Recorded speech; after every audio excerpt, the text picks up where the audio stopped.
मैं चरणजीत सिंह राजस्थान अनूपगढ़ से DC theory की एमसीक्यू सीरीज के अंदर आज तीसरा पार्ट करने जा रहे हैं। ये लास्ट पार्ट है एमसीक्यू का। तो पहले क्वेश्चन की तरफ बढ़ते हैं। पहला क्वेश्चन है, विद्युत सर्किट के मुख्य तीन भाग कौन से हैं? विद्युत सर्किट के मुख्य तीन भाग कौन से हैं? तो सबसे पहले अपने सर्किट बनाएंगे। सर्किट के अंदर ये आपका लोड है, प्रतिरोध, और यहाँ पे अपने बैटरी जोड़ रहे हैं इसके अंदर। ठीक है, तो इस तरह जो सर्किट, ये आपका एक बेसिक सर्किट पूरा हो गया है। तो इसके अंदर ये आपकी बैटरी है, और ये प्रतिरोध है, और ये आपकी क्या है, चालक, जो आपको तार, जिसे क्या बोला जाता है, तार केबल, तो ये यहाँ पे लगा हुआ है। तो डीसी जो सर्किट है, चाहे एसी सर्किट है, उसके मुख्य तीन भाग होते हैं, सप्लाई स्रोत, चालक और लोड। ये इसके मुख्य तीन भाग हैं। तो इसका ऑप्शन क्या होगा, ए। ठीक है, दूसरे प्रश्न की तरफ बढ़ते हैं अपने। दूसरा प्रश्न है, बंद सर्किट का अर्थ क्या होता है? बंद सर्किट का अर्थ क्या होता है? क्लोज सर्किट का अर्थ क्या होता है? देखो, सर्किट है वो तीन चार प्रकार के हैं, चार प्रकार हैं टोटल। एक ओपन सर्किट, एक क्लोज सर्किट, और एक जो है लीकेज सर्किट, और ओपन, और एक शॉर्ट सर्किट। तो अब ये जो एक सर्किट मैं आपके सामने बनाने जा रहा हूं, यहाँ पे स्विच लगा देंगे अपने। ठीक है, और ये यहाँ पे अपने स्विच लगा देंगे। तो इसके बाद अब ये सर्किट अपना एक हो गया। यहाँ पे ये प्रतिरोध हो गया आपका। ठीक है, ये आपकी बैटरी हो गई। ठीक है, और ये आपका सर्किट कंप्लीट हो गया। जैसे इस स्विच को ऑन करेंगे तो आपका जो प्रतिरोध है वो काम करने लग जाएगा। तो इस सर्किट को बोलते हैं बंद परिपथ। कौन सा परिपथ? बंद परिपथ, मतलब शॉर्ट्स जो है, क्लोज सर्किट या बंद परिपथ इसे बोलते हैं। और एक एक मतलब इसके अंदर बंद सर्किट के बारे में पूछा है, तो जब सर्किट पूरा हो, करंट प्रवाहित हो रही हो, ऐसा सर्किट क्या कहलाता है? बंद परिपथ कहलाता है।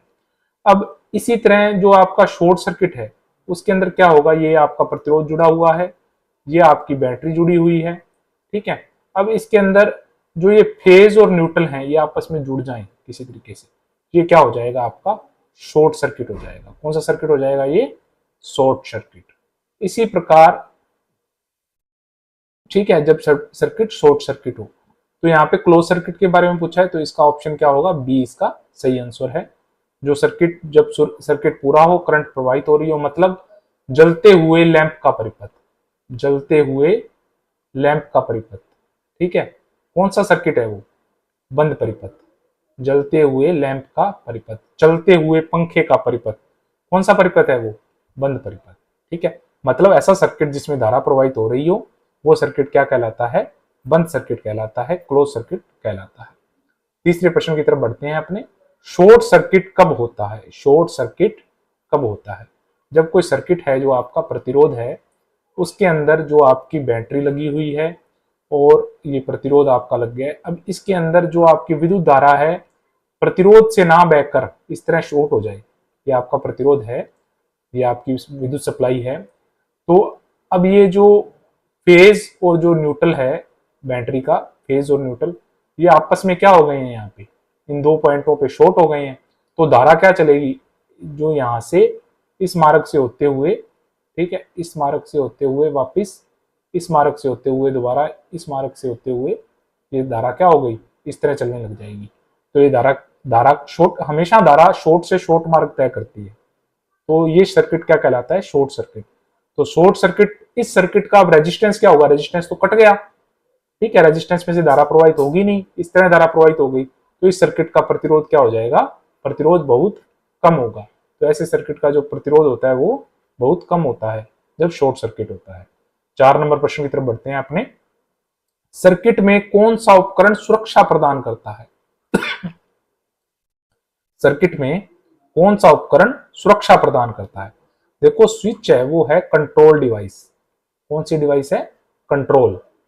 फ्यूज है, ये सुरक्षा उपकरण है। फ्यूज क्या है? सुरक्षा उपकरण। और लैंप क्या है? उपभोक्ता युक्ति। लैंप क्या है? उपभोक्ता युक्ति। ठीक है, और वायर ये क्या है? चालक। तो इसका सही आंसर क्या है? सुरक्षा कौन प्रदान करता है? फ्यूज। ठीक है, 5 नंबर प्रश्न की तरफ चलते हैं अपने। 5 कंट्रोलिंग डिवाइस इनमें से कौन सी है? अभी मैंने ऊपर वाले प्रश्न में आपको बताया था कि जो सर्किट को बंद करना चालू करना ये सब कुछ करती है वो कौन सी डिवाइस है? Controlling device. और यहाँ पे कंट्रोलिंग डिवाइस कौन सी है? स्विच। रजिस्टर लोड होता है, प्रतिरोध होता है, ठीक है, और बैटरी आपका सप्लाई स्रोत है ये, ठीक है, और लोड वही ऊपर अभी आपको मैंने बताया, ठीक है। तो इसका सही आंसर क्या है? स्विच। कंट्रोलिंग डिवाइस क्या होता है? स्विच होता है। 6 नंबर प्रश्न की तरफ चलते हैं अपने। ओम का नियम क्या दर्शाता है? देखो ओम का नियम का एक त्रिभुज होता है, वो अपने अभी बनाते हैं यहाँ पे। ये ओम के नियम का त्रिभुज बना रहे हैं अपने। यहाँ पे वोल्टेज V, यहाँ पे I और यहाँ पे R, इस तरह ये त्रिभुज होता है। अगर आपको V का मान निकालना है तो I इंटू R, ठीक है। अगर आपको R का मान निकालना है तो V अपॉन I, और अगर आपको I का मान निकालना है तो V अपॉन R, ठीक है। तो ये एक त्रिभुज होता है ओम के नियम का, ओम का नियम। तो अब यहां ओम के नियम से क्या सही है? ये सही है, V बराबर I इंटू R, ठीक है। ये नहीं है, ये गलत है, ठीक है, और ये भी गलत है, ओम के नियम के अनुसार ये भी गलत है, ठीक है। नहीं, ये सही है, I बराबर V अपॉन R भी होता है, ये सही है, ये क्या है? सही है। तो अब इसके अंदर ये दोनों सही हैं, बी और डी दोनों सही हैं। 7 नंबर प्रश्न की तरफ चलते हैं। 12 वोल्ट की बैटरी, यहां वोल्टेज V का मान 12, प्रतिरोध R का मान 4 ओम, पूछा कितना है? I, धारा कितनी होगी? I कितना होगा, ये अपने से पूछा है। तो ओम का जो त्रिभुज मैंने अभी आपको ऊपर बताया था उसके अनुसार यहाँ V, I और R, आपसे I का मान पूछा है, I बराबर V अपॉन R। वोल्टेज का मान आपको दिया हुआ है 12 वोल्ट, प्रतिरोध का मान आपको दिया हुआ है 4 ओम, तो ये कितना हो गया? 3 एम्पियर। बड़ा ही आसान सवाल था, ऑप्शन बी इसका सही आंसर होगा। 8 नंबर प्रश्न की तरफ चलते हैं। ओम का नियम किस पे लागू होता है? ओम का नियम किस पे लागू होता है? बड़ा ही आसान प्रश्न है, ओम का नियम किस पे लागू होता है? तो सभी सर्किट पर, एसी सर्किट पर, डीसी सर्किट पर, रेखीय सर्किट पर। तो इसका आंसर है ओम का नियम सभी सर्किट पर लागू होता है। ओम के नियम से अपने क्या निकालते हैं? ओम के नियम से अपने वोल्टेज, धारा और प्रतिरोध का मान की गणना कर सकते हैं। त्रिभुज मैंने अभी आपको ऊपर बताया था। 9 नंबर प्रश्न की तरफ बढ़ते हैं अपने। प्रतिरोध की इकाई क्या है? प्रतिरोध R, इसकी इकाई, देखो इकाई को इंग्लिश में यूनिट भी बोला जाता है, हिंदी में दूसरा नाम मात्रक भी है इसका, ठीक है। तो इसकी इकाई पूछी है, प्रतिरोध की इकाई क्या है? इसका आंसर है ओम। ओम को ओमेगा से प्रदर्शित किया जाता है। एम्पियर किसकी इकाई है? धारा की इकाई, ठीक है। और वोल्ट किसकी इकाई है? विभवांतर की इकाई वोल्ट है, ठीक है। ईएमएफ की इकाई भी क्या है? वोल्ट है, ठीक है। और जो आपका वाट है, ये किसकी इकाई है? शक्ति की इकाई क्या है? वाट है। और शक्ति को डिनोट किससे किया जाता है? पी से। और वाट को किससे डिनोट किया जाता है? डब्ल्यू से। 10 नंबर प्रश्न की तरफ चलते हैं। तापमान बढ़ने पर प्रतिरोध पर क्या प्रभाव पड़ता है? तापमान बढ़ने पर, देखो प्रत्येक पदार्थ होता है उसका कुछ ना कुछ जो प्रतिरोध होता है वो तापमान पे भी निर्भर करता है। अगर तापमान बढ़ जाता है तो पदार्थ का प्रतिरोध बढ़ता है और घटता, दोनों स्थितियां होती हैं। तो जो चालक है, ठीक है, जो क्या है? चालक, चालकों पर तापमान बढ़ने पर प्रतिरोध क्या होता है? बढ़ जाता है। और जो अचालक है, ठीक है, अचालक है, जो अचालक या अर्धचालक, अचालक या अर्धचालक, उनका प्रतिरोध क्या होता है? तापमान बढ़ने पर घट जाता है, ठीक है, उनका प्रतिरोध क्या हो जाता है? घट जाता है। तो अब यहाँ पे तापमान बढ़ने पर प्रतिरोध पे क्या प्रभाव पड़ेगा? तो बढ़ जाएगा, इसका आंसर होगा बढ़ जाएगा। लेकिन यहाँ पे नहीं लिखा, चालक और अचालक नहीं लिखा, अपने चालक मान के चलते हैं। तापमान बढ़ने पर चालक के प्रतिरोध पर क्या प्रभाव पड़ेगा? चालक का प्रतिरोध क्या होगा? बढ़ जाएगा। 11 नंबर क्वेश्चन की तरफ चलते हैं अपने। किस पदार्थ का प्रतिरोध सबसे कम होता है? किस पदार्थ का प्रतिरोध सबसे कम होता है? तो ऑप्शन देखते हैं, लोहे का, तांबे का, लकड़ी का, प्लास्टिक का। तो लकड़ी अचालक है, लकड़ी क्या है? अचालक। इसी तरह प्लास्टिक भी क्या है? अचालक है। अचालक का तो वैसे ही प्रतिरोध बहुत अधिक होता है। अब इन दोनों में से किसका कम होगा? लोहे का या तांबे का, तो तांबे का प्रतिरोध सबसे कम होगा। ठीक है, ये दोनों चालक हैं, लोहा भी चालक है और तांबा भी चालक है, लेकिन प्रतिरोध दोनों में से किसका कम होगा, तो दोनों में से तांबे का प्रतिरोध क्या होगा, कम होगा। 12 नंबर प्रश्न की तरफ चलते हैं। कौन सा पदार्थ जो है चालकता के लिए, कौन सा पदार्थ चालकता के लिए उपयोग में लिया जाता है, तो तांबा ऑप्शन में है। तांबा, तांबा क्या है, चालक है। ठीक है, प्लास्टिक क्या है, अचालक है। ठीक है, कांच क्या है, अचालक है। ठीक है, रबड़ क्या है, अचालक है। ठीक है, तो इसमें पूछा क्या है अपने से, कौन सा पदार्थ चालकता के लिए उपयोग में, तो इसका सही आंसर क्या होगा, तांबा। 13 नंबर प्रश्न की तरफ चलते हैं। किरचॉफ का करंट नियम क्या बताता है, किरचॉफ का करंट नियम क्या बताता है, तो किरचॉफ के नियम के अनुसार कोई भी प्रपथ जो नोड होता है, ये नोड है एक तरह का। अब इस सर्किट में यहाँ पे 5 एम्पियर करंट अंदर जा रही थी, यहाँ से 5 एम्पियर अंदर जा रही थी, और यहाँ से जो बाहर आने वाली करंट थी वो यहाँ पे थी 1 एम्पियर। ठीक है, और यहाँ पे थी 9 एम्पियर। तो 9 एम्पियर बाहर, 9 और 1 10 एम्पियर बाहर जा रही है, माइनस 10 एम्पियर, और अंदर कितनी आ रही है, प्लस की 10 एम्पियर। इन दोनों का योग क्या होगा, 0। ठीक है, तो यही है, नोड में आने वाली धाराओं का योग 0 होता है। तो इसका सही आंसर है ए। 14 नंबर प्रश्न की तरफ चलते हैं। किरचॉफ का वोल्टेज नियम, देखो किरचॉफ ने है 2 नियम दिए थे, एक तो धारा नियम दिया था, वो समांतर सर्किट पे लागू होता था, और एक वोल्टेज नियम था, वो सीरीज सर्किट पे लागू होता था। जिस तरह ये मैं रेजिस्टेंस जोड़ रहा हूं, ठीक है, ये 3 प्रतिरोध जुड़े हुए हैं, R1, R2 और R3। इनका वोल्टेज ड्रॉप है जो वो VR1, VR2 और VR3। ठीक है, और इसको जो सप्लाई वोल्टेज जोड़ी गई है वो है, मान लीजिए 15 वोल्ट या 12 वोल्ट सप्लाई से इनको जोड़ा गया है, ये 12 वोल्ट सप्लाई से जोड़ दिया गया है। अब यहाँ पे ये 4 वोल्ट ड्रॉप कर रहा है, ये भी 4 वोल्ट ड्रॉप कर रहा है, ये भी 4 वोल्ट। इनका टोटल योग जो होगा वो 12 वोल्ट होगा, जो दी गई सप्लाई वोल्टेज के बराबर।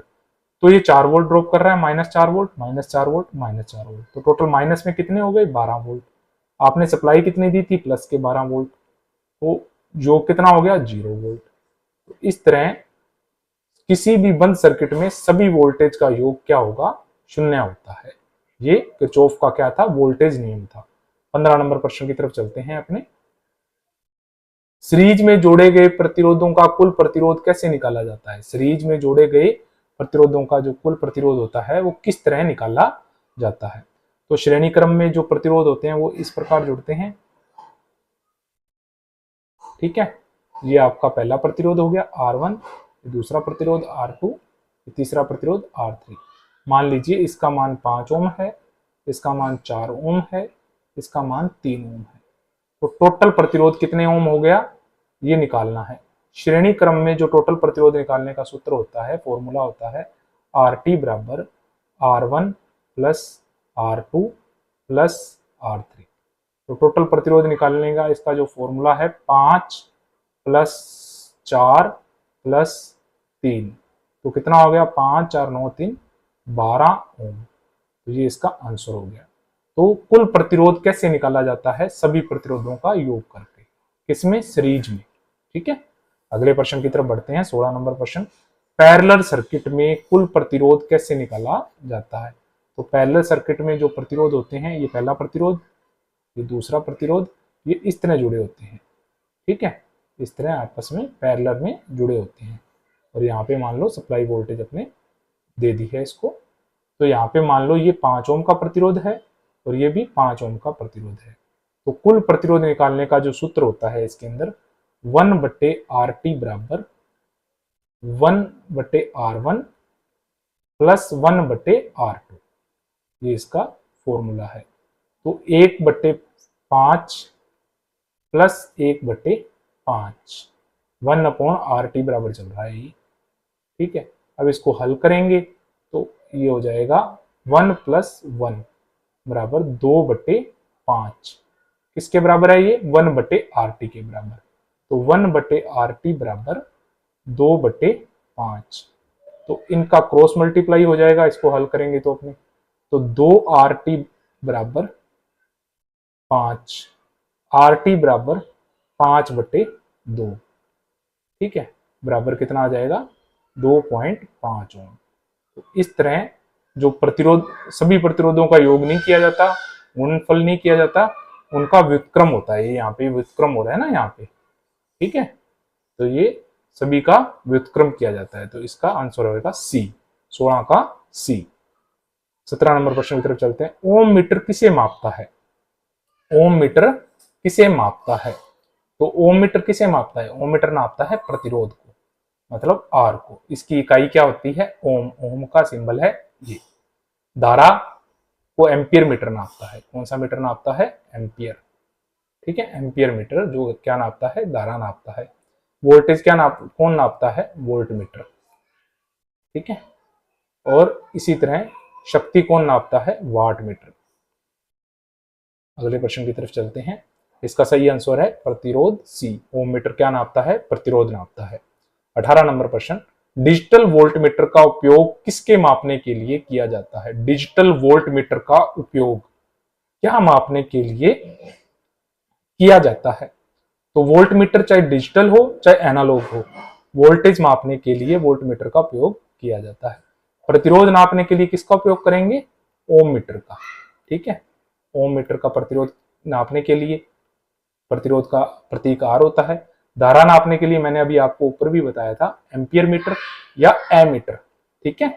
उसके बाद है वोल्टेज नापने के लिए वोल्ट मीटर, अभी आपको बता दिया। शक्ति नापने के लिए वाट मीटर। शक्ति का प्रतीक क्या होता है? P power. अगले प्रश्न की तरफ चलते हैं। 19 नंबर प्रश्न। Analog ampere meter, amp meter मतलब एमीटर का उपयोग किस लिए किया जाता है? देखो, मीटर चाहे एनालॉग हो चाहे डिजिटल हो। एनालॉग होता है जिसमें वो सुई दिखाई देती है, जो आपका जो कोई भी वाहन होता है, वाहन के अंदर जो मीटर होता है ना, जो स्पीड वाला मीटर होता है, जिसमें जो गाड़ी कितनी स्पीड पे चल रही है दिखाई देता है, वो एक तरह का एनालॉग मीटर है। प्रकार बता रहा हूं मैं। तो एम्पियर मीटर का उपयोग क्या नापने के लिए किया जाता है? धारा नापने के लिए किया जाता है। इसका आंसर बी होगा। वोल्टेज मापने के लिए किसका उपयोग किया जाता है? वोल्ट मीटर का, ठीक है। वोल्ट मीटर का वोल्टेज नापने के लिए उपयोग में लाया जाता है। प्रतिरोध नापने के लिए किसका उपयोग करते हैं? अपने ओम मीटर का उपयोग प्रतिरोध नापने के लिए किया जाता है। इसी तरह शक्ति नापने के लिए किसका उपयोग करते हैं? अपने वाट मीटर का, ठीक है।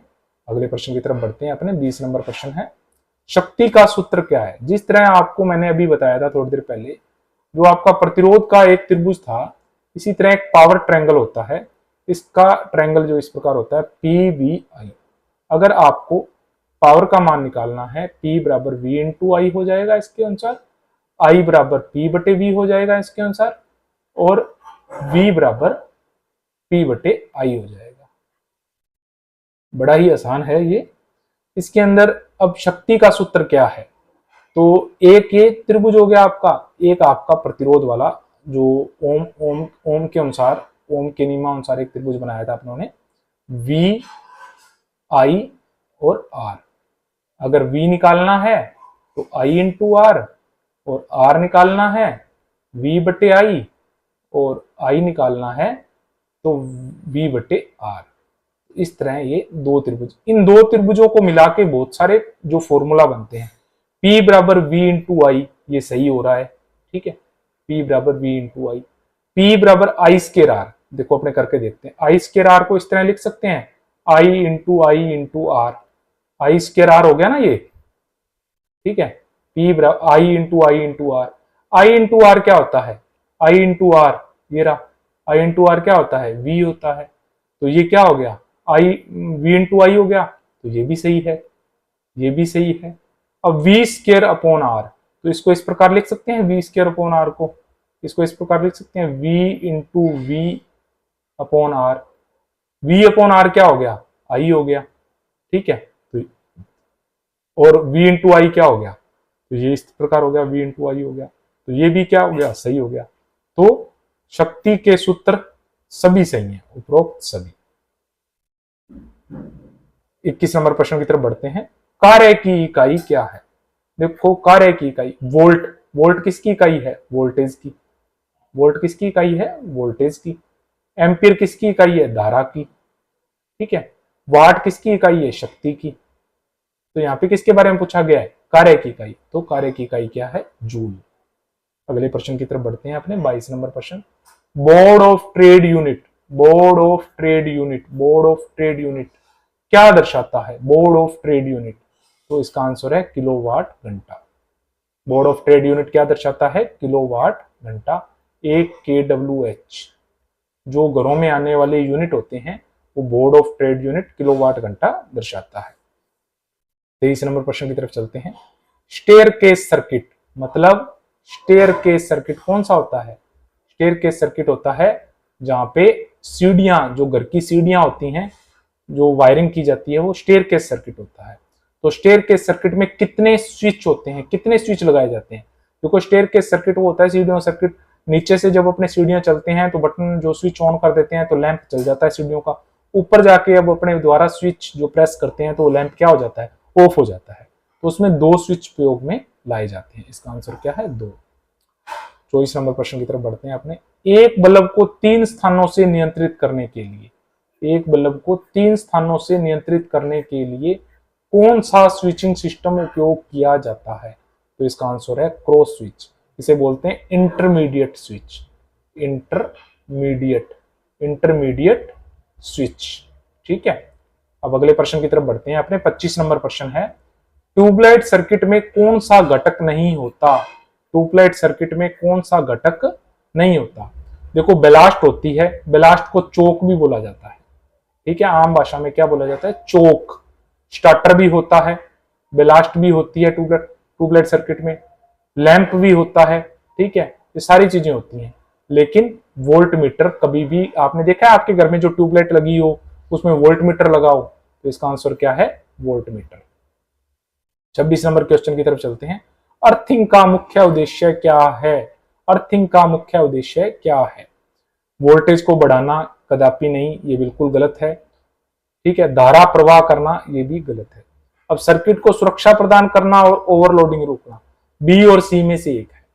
देखो सर्किट को सुरक्षा प्रदान करना भी हो सकता है, ओवरलोडिंग रोकना भी हो सकता है। तो इसमें क्या इसका आंसर? तो इसका सही आंसर है सर्किट को सुरक्षा प्रदान करना। अगर इस तरह का कोई प्रश्न आ जाए, ओवरलोडिंग रोकने के लिए क्या होता है? फ्यूज होता है। ठीक है, सर्किट में एमसीबी होती है। ठीक है, तो इसका सही आंसर क्या होगा? सर्किट को सुरक्षा प्रदान करना। 27 नंबर प्रश्न की तरफ चलते हैं। कौन सा उपकरण सर्किट को ओवरलोड से बचाता है? तो ये आ गया ना अब ऑप्शन, तो इसका आंसर क्या होगा? फ्यूज। स्विच मैंने आपको बताया था, ये कौन सी डिवाइस होती है? Control, controlling device. ठीक है, वायर क्या है? चालक, चालक युक्ति। वायर क्या आपकी? चालक युक्ति। और इसी तरह लैंप क्या है? उपभोक्ता युक्ति।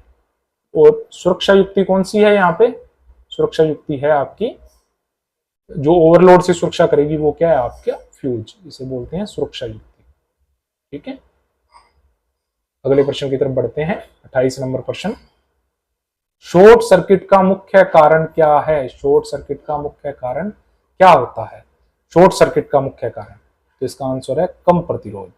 ठीक है, जब शॉर्ट सर्किट हो जाता है, मैंने आपको पहले भी बताया था, ये प्रतिरोध है और ये अब अपनी बैटरी से इसको जोड़ देंगे। ठीक है, अब जब इसके अंदर धारा चल रही है, जब धारा ये फेज और न्यूट्रल आपस में प्लस और माइनस ये आपस में शॉर्ट हो जाएंगे, तो ये क्या होगा? इसका प्रतिरोध बिल्कुल कम हो जाएगा। धारा छोटे से छोटा मार्ग तय करती है। ठीक है, धारा वापस इस तरह चलेगी, तो क्या इस प्रतिरोध में से धारा नहीं बहेगी। तो इस सर्किट का जब प्रतिरोध हट जाएगा तो सर्किट का प्रतिरोध क्या हो गया? कम हो गया। तो शॉर्ट सर्किट का मुख्य कारण होता है कम प्रतिरोध। ठीक है, 29 नंबर प्रश्न की तरफ बढ़ते हैं।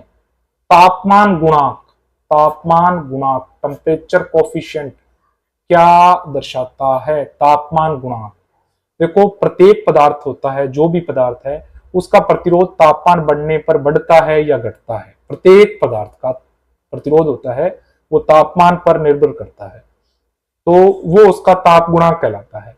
तो प्रतिरोध का तापमान के साथ बदलना क्या कहलाता है? उसका ताप गुणांक। तो इसका सही आंसर है ताप गुणांक।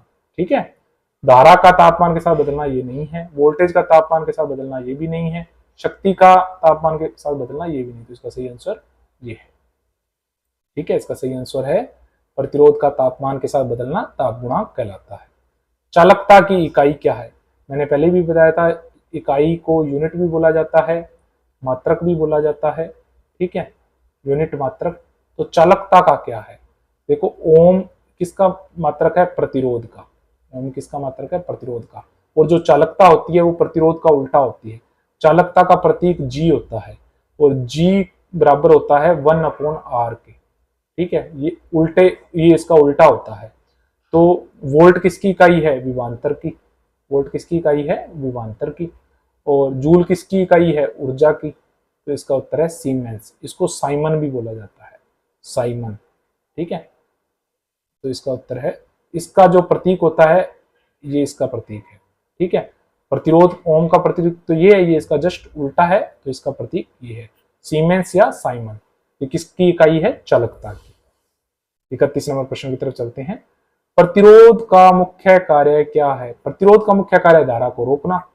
प्रतिरोध का मुख्य कार्य है धारा प्रवाहित करना, गलत। वोल्टेज बढ़ाना, गलत। धारा का प्रतिरोध करना, बिल्कुल सही। शक्ति को नियंत्रित करना, ये गलत।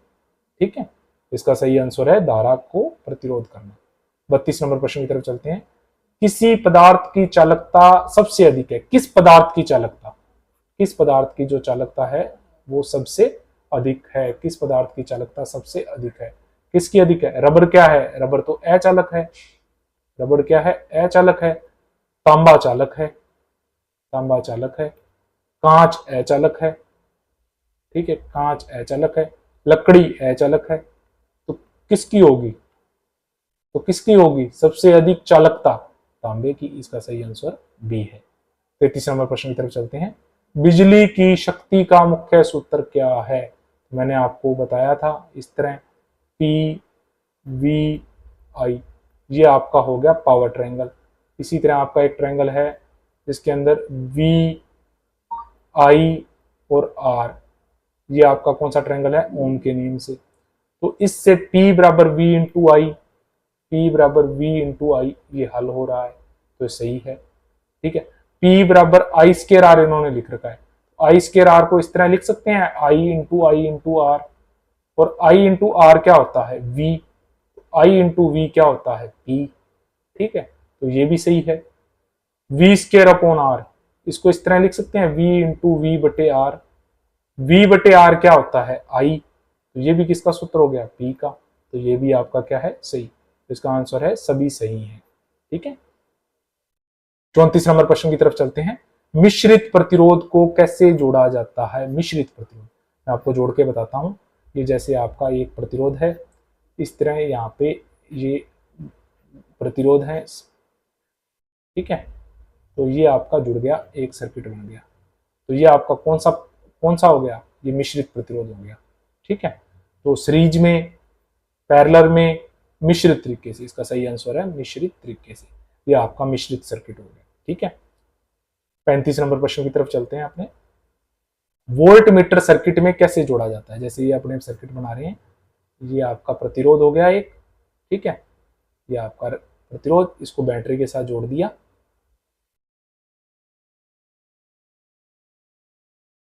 अब इस पे वोल्टेज की गणना करनी है, तो वोल्ट मीटर यहाँ पे इस तरह पैरेलल में जुड़ेगा।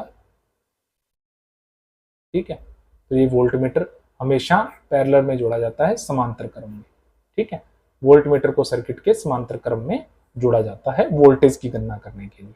सीरीज में एम्पियर मीटर जोड़ा जाता है। एम्पियर मीटर सीरीज में जोड़ा जाता है। ठीक है, मिश्रित तरीके से बिल्कुल गलत है, ये भी गलत है, नोड के साथ ये भी गलत है। सही तरीका है पैरेलल। 36 नंबर क्वेश्चन की तरफ चलते हैं। किरचॉफ का करंट लॉ किसे दर्शाता है? किरचॉफ का करंट लॉ किसे दर्शाता है? धारा का नोड में योग क्या होता है? शून्य। ये दर्शाता है करंट लॉ।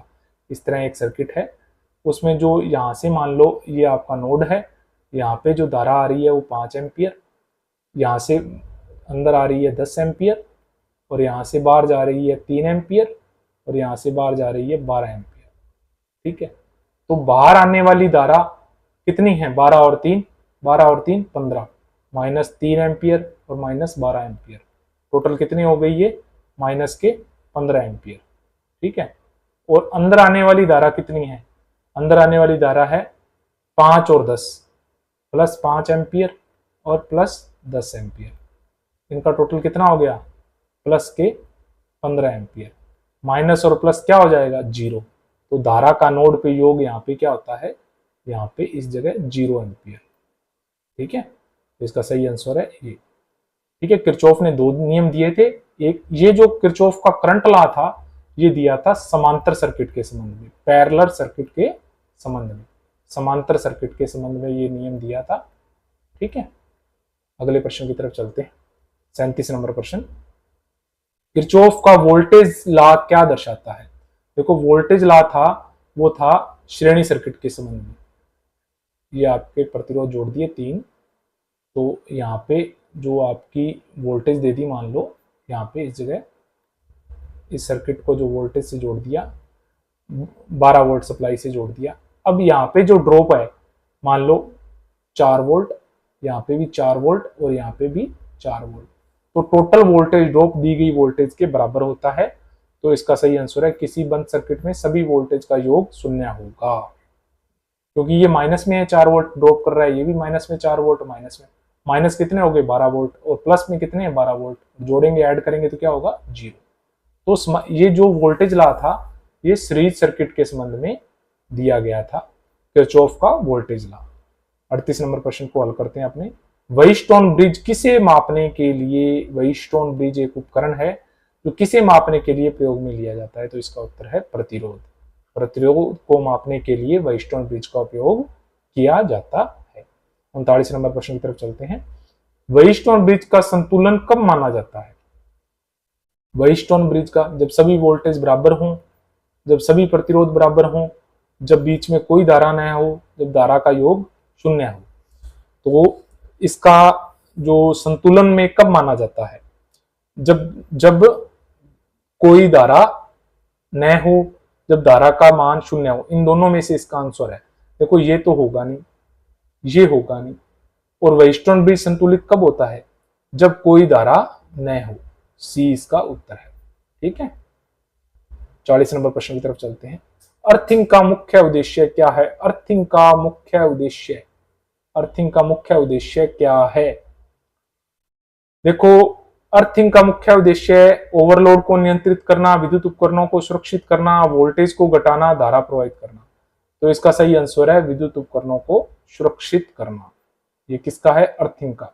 ठीक है, ओवरलोड हो गया तो अपने को एमसीबी लगी होती है सर्किट में, फ्यूज होता है सर्किट में।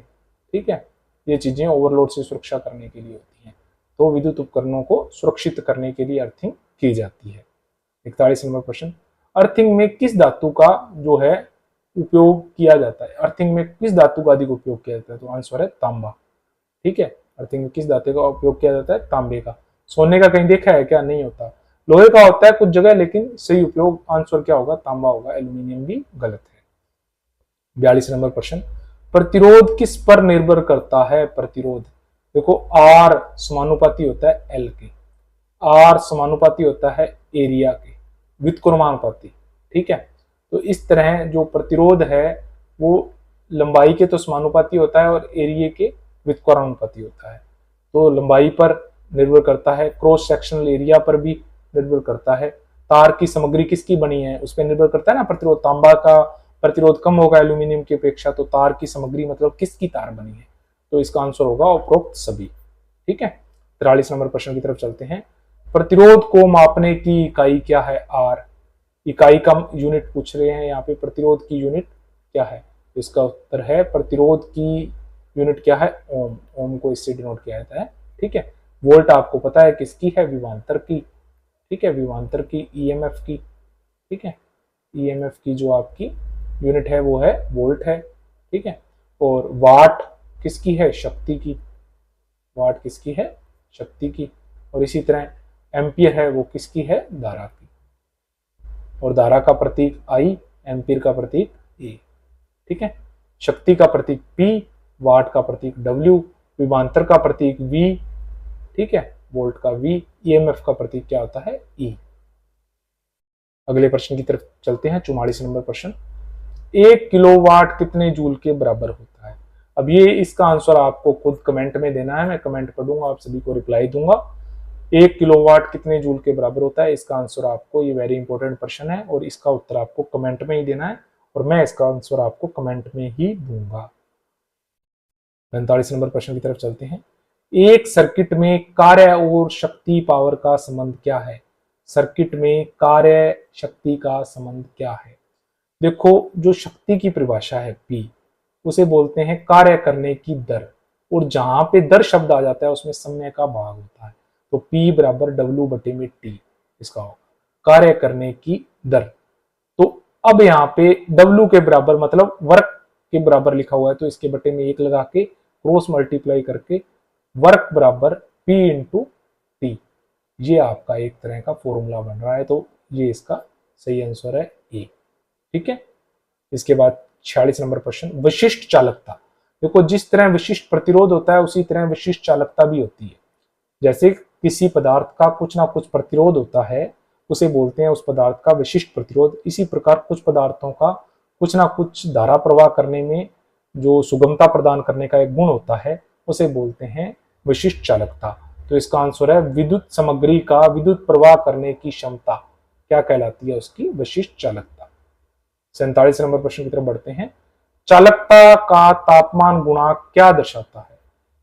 मतलब जिस तरह प्रतिरोध का था कि तापमान बढ़ने पर प्रतिरोध का बढ़ना घटना, उसी प्रकार किसी पदार्थ का तापमान बढ़ने पर चालकता का बढ़ना घटना क्या कहलाता है, चालकता का तापमान गुणांक कहलाता है। तो चालकता का तापमान के साथ बदलना, ये इसका आंसर है डी। 48 नंबर प्रश्न की तरफ बढ़ते हैं। डिजिटल एम्पियर मीटर क्या मापता है। एम्पियर मीटर डिजिटल हो चाहे एनालॉग हो, एम्पियर मीटर हमेशा क्या नापता है, धारा नापता है। धारा का प्रतीक आई, एम्पियर मीटर का प्रतीक ए, वोल्टेज का प्रतीक वी, प्रतिरोध का आर, शक्ति का पी। ठीक है। 49 नंबर क्वेश्चन 49, ओम मीटर किसे मापता है। ओम मीटर किसे मापता है। ओम मीटर किसे मापता है, प्रतिरोध को, प्रतिरोध का प्रतीक आर। ठीक है। वोल्टेज कौन नापता है, वोल्टेज नापता है वोल्ट मीटर। ठीक है, वोल्टेज कौन नापता है, वोल्ट मीटर। धारा कौन नापता है, एम्पियर मीटर। ठीक है, एम्पियर मीटर कौन नापता है, धारा नापता है। और शक्ति कौन नापता है, वाट मीटर। अब 50 नंबर क्वेश्चन की तरफ बढ़ते हैं अपने। 50 number question, volt meter circuit में कैसे जोड़ा जाता है। तो वोल्ट मीटर जैसे ये आपका एक प्रतिरोध है, ठीक है, यहाँ पे ये बैटरी से इसे सप्लाई दे रहे हैं, ठीक है, और अब इसके सिरों पे आपको वोल्टेज ड्रॉप की निकालना है, तो आपको वोल्ट मीटर यहाँ पे इस तरह अपने को जोड़ देंगे। ठीक है, ये आपका वोल्ट मीटर इस तरह सर्किट में जोड़ देंगे। तो हमेशा पैरेलल में जोड़ा जाता है वोल्ट मीटर, ये आपको इस तरह। ठीक है, और सीरीज में नहीं जोड़ा जाता, वोल्ट मीटर पैरेलल में जोड़ा जाता है। सीरीज गलत है, मिश्रित तरीके के साथ गलत है, सर्किट के साथ सीधे ही गलत है। इसका सही आंसर है वोल्ट मीटर सर्किट में पैरेलल में जोड़ा जाता है। तो ये आपके 50 क्वेश्चन की सीरीज थी। टोटल 150 क्वेश्चन 3 पार्ट के अंदर कुल मिला के मैंने आपको डीसी सर्किट, डीसी थ्योरी के करा दिए हैं। मैं ऐसे ही वीडियो इस चैनल पे ला रहा हूँ। अगर आपको वीडियो पसंद आ रहे हैं तो चैनल को लाइक करो, अगर आपका कोई प्रश्न है तो जरूर कमेंट करना, और इस चैनल को सब्सक्राइब करना अगर पहली बार देख रहे हो तो आप।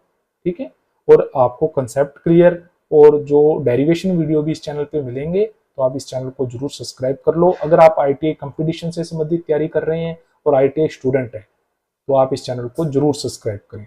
आपको इस चैनल पे ऐसा कंटेंट मिलेगा जो आपको पेड कोर्सेज में भी नहीं मिलता। Thank you for watching this video.